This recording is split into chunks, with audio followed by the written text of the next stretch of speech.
السلام عليكم ورحمة الله تعالى وبركاته. يا احلى واغلى متابعين ديالي، كنتمنىكم تكونوا في احسن الاحوال وانتم كتشاهدوا لا فيديو نتاع اليوم. بالنسبه للفيديو نتاع اليوم بغيت نشارك معكم مائده رمضانيه، الطبيله ديال الفطور متواضعه وبسيطه. كنتمنى تنال الاعجاب ديالكم. الا كنتوا اول مره كتشوفوا القناه ديالي ما تنساوش تشتركوا وتفعلوا زر الجرس باش يوصلكم كل جديد. تخليوا لي شي لايك وتعليق زوين شجعوني به، وما تنساوش تبارطاجيو القناه ديالي مع الاهل والاصدقاء ديالكم.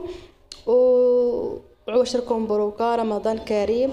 الله يدخل عليكم بالصحه والسلامه ان شاء الله، وداك الشيء كاع اللي كتمناو يا ربي. ندوزو المقادير وطريقه التحضير.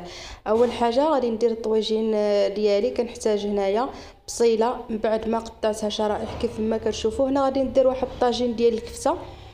صافي هنا غادي ندير في الطاجين كما قلت لكم بصيله مقطعه شرائح. عندي هنا واحد الحبه ديال المطيشه. كنحتاج واحد الفص ديال الثومه. عارفين الكفته كتبغي الثومه، اي طاجين كيبغي بصراحه الثومه. صافي من بعد غادي نزيد عليهم هنايا القزبر اللي ديجا انايا مقطعه ودايره في الكونجيلاتور، قزبر والمعدنوس. صراحه هاد الطويجين هذا راه كيجي لذيذ بزاف، كيجي بنين. كنتمنى تجربوه بهاد الطريقه هذه. هاد الطريقه في الصراحه عطاها ليا بابا وصراحه جات زوين بزاف. ودابا ما دائما كنديرو هكا في الطبيله ديال الفطور. راكم عارفين في رمضان ضروري خاص هكا طويجين. دابا ضروري كندير طويجين في الصراحه ديال الكفته بهاد الطريقه هذه، كيجي لذيذ بزاف. صافي هنايا غادي ندير توابل. ضفت الزيت، الملحه، وغادي نضيف في الخرقوم كيف ما كتشوفوا نص معلقه ديال الخرقوم. نضيف نص معلقه ديال السكينجبير.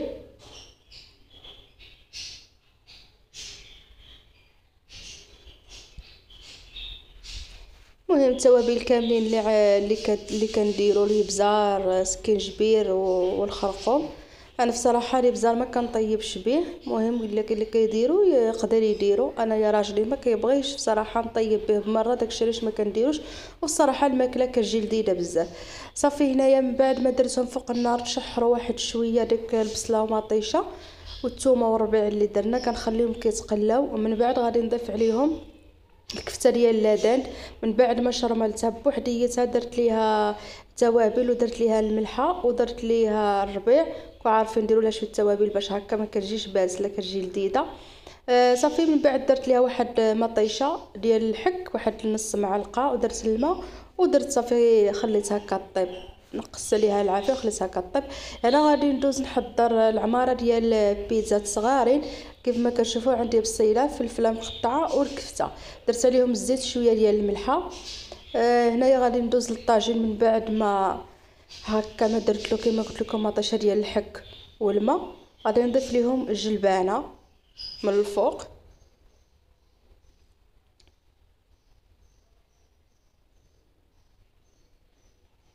صافي درت الجلبانه وغادي نضيف واحد طريف ديال الحامض مصير، راه ما تصورش، ما عرفتش علاش. ضيفوا واحد طريف وغادي تنقصوا عليه العافيه وتخليوه يطيب على عافيه مهيله.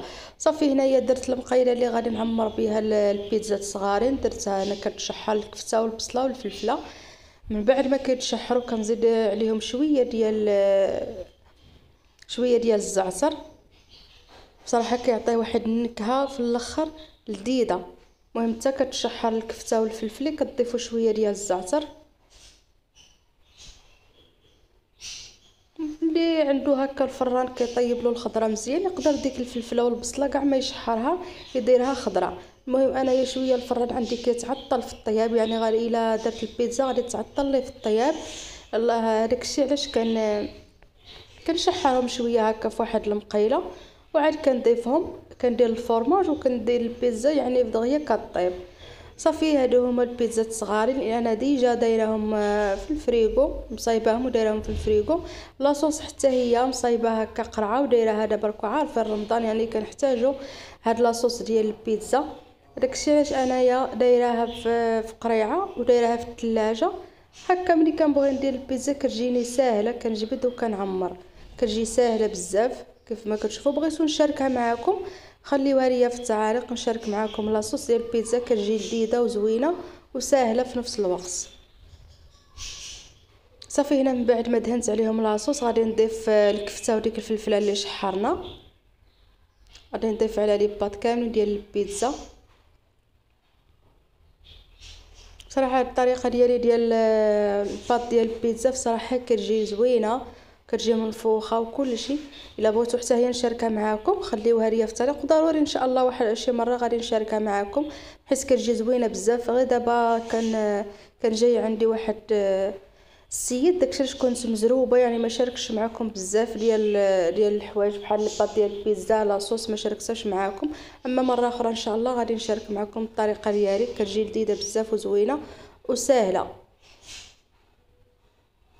صافي من بعد هنايا ما درت الكفته والفلفله والبصله، هنا غادي نضيف الفرماج كيف ما كتشوفوا محكوك. انا كنستعمل فرماج موتزاريلا. صافي هنا كندير الفرماج على هذيك ميني بيتزا.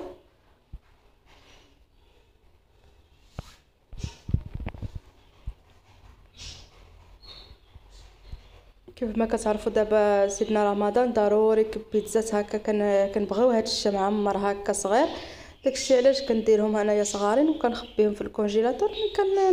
نبغيهم نستعملهم يعني كنجبدهم كلشي يعني كيكون ساهل. صافي هنايا كندير كيف ما قلت لكم الفرماج، ندير لهم كاملين شويه شويه. صافي من بعد غادي نزينهم هكا بالزيتون وشويه ديال الزعتر من الفوق الفرماج.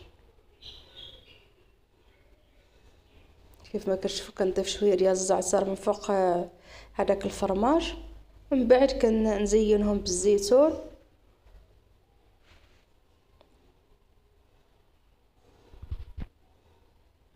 كيف ما كتشوفوا كندير واحد الزيتون هكا وحده في الوسط. سمحوا لي على هذا الصداع هذا، بصراحه هذا الفيديو كنت كنبغي نمونطيه كل نهار واحد الدار حدانا كتبنى. وصافي هنايا من بعد البيتزات ديالنا ما وجدوا، صافي غادي نديرهم في الفران كيطيبوا ويذوب هذاك الفرماج. هنايا درت هاد البيطيبيطات صغارين عمرتهم بالدجاج والفلفله والبصله. بصراحه غادي مورا هاد الفيديو ان شاء الله غادي نحط لكم الطريقه ديالهم. صراحه كيجيو لذاذين بزاف. انايا راجلي كيفضل هاد العماره على العماره هكا بارده بالخضره يعني ما طايباش. الحريره هي هذه ديالي كتجي على هذا الشكل هذا. ما شاركتش معكم مع ديجا مشاركه معكم الطريقه في تحضير الحريره ديالي.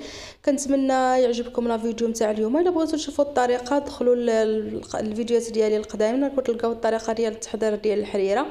درت هنايا ديك الشلاضه بالطون والروز والخضره، جات لذيذه بزاف حتى هي بصراحه. ضروري عندي في المائده ديال الافطار. والحريره عندي هنا عصير ديال الباربا والتشين، وعندي عصير ديال الحليب. والطواجين ديالي من بعد ما طاب زينته بالزيتون كيجي على هذا الشكل هذا. كنتمنى الفيديو ديال اليوم ينال الاعجاب ديالكم. درت بريوات حتى هما عندي في الكونجيلاتور راني ديجا مشاركاهم معكم هنا. كنقول لكم بالسلامه عليكم ونتلاقاو ان شاء الله في الفيديو الجاي.